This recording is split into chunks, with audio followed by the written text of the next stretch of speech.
Nakapag-switch na ba ang lahat? Switch to electric na. Ito na ang pinakabagong alternative transportation ngayon at di hamak na mas abot kaya ito kumpara sa mga motorsiklo at tricycle na nilalagyan pa ng gas at mas mahal ang maintenance. Sa video na ito ay samahan nyo ako sa pagbisita dito sa warehouse ng Bitronics e-bike dito sa Paliparan, Dasmariñas para tignan ang mga units na binibenta nila at tignan ang kanilang production.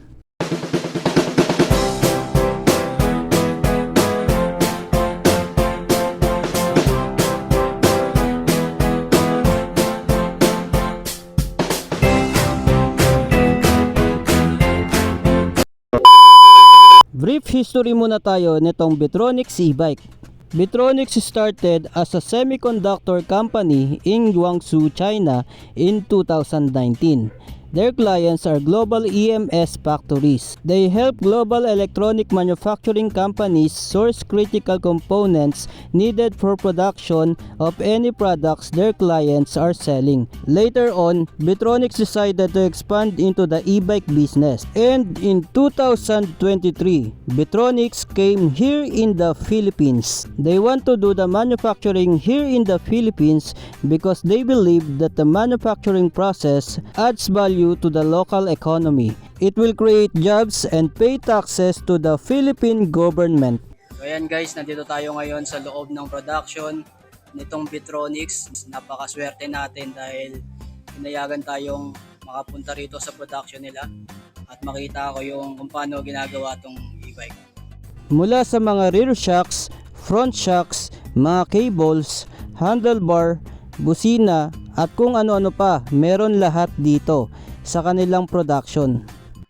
Maski ang mga bolts and nuts na napakaliit na parts ay meron dito. Nakakatuwa makita na ang lahat ng mga piyesang ito ay kalaunan ay magiging isang e-bike.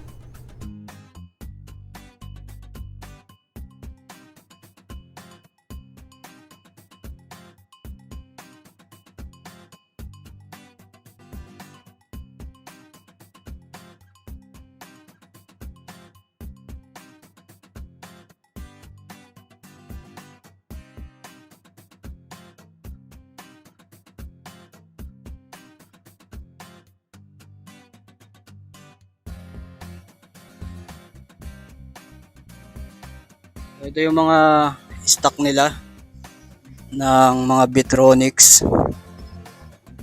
Ayan, tandaan nyo guys ha, Bitronics e-bike. Ayan, napakarami. Ayan, may mga color na pambabae. Kung gusto nyo simple lang, meron ditong white, red.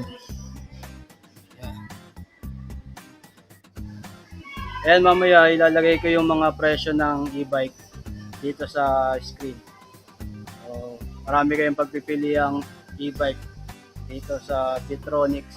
Akala ko sa pagpunta ko dito e-bike lang ang makikita ko. Meron pala silang tatlong klase ng e-vehicles. Una dyan ay ang e-bike scooters.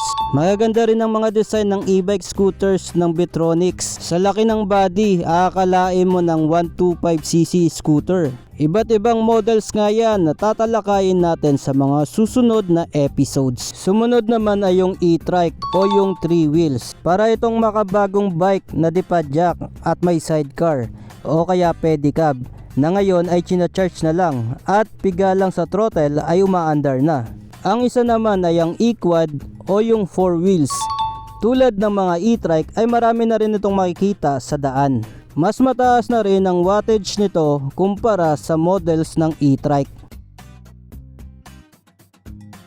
Isa talaga sa mga nagustuhan ko sa Bitronics ay pa-curve ang mga edges ng mga e-trike nila. So kung titignan talaga ito, para lang siyang laruan.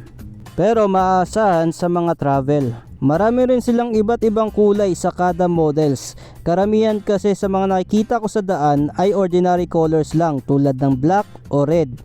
Pero sa Bitronics, maraming kulay na pagpipilian. May mga kulay na matatingkad at very stylish. Alam siguro ng Bitronics na marami ding gumagamit nito na mga babae. Mga ilaw ng tahanan dyan. Napaka-convenient nga ito sa kanila kapag may bibilhin sa palengke o magsusundo ng mga bata sa eskwelahan. Kaya napakalaking tulong talaga kapag meron kayong ganito sa inyong mga garahe. At syempre laging tatandaan na mag-ingat sa pagmamaneho at maging responsable sa daan. Huwag basta-basta sisingit, alright?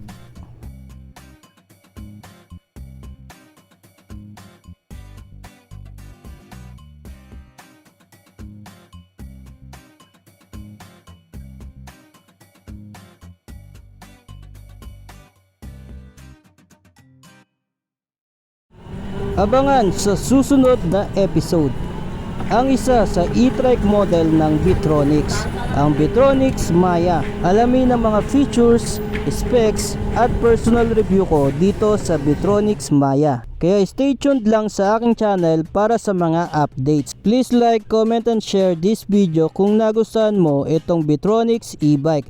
Thank you for watching at kita-kits ulit tayo sa mga susunod ko pa na videos.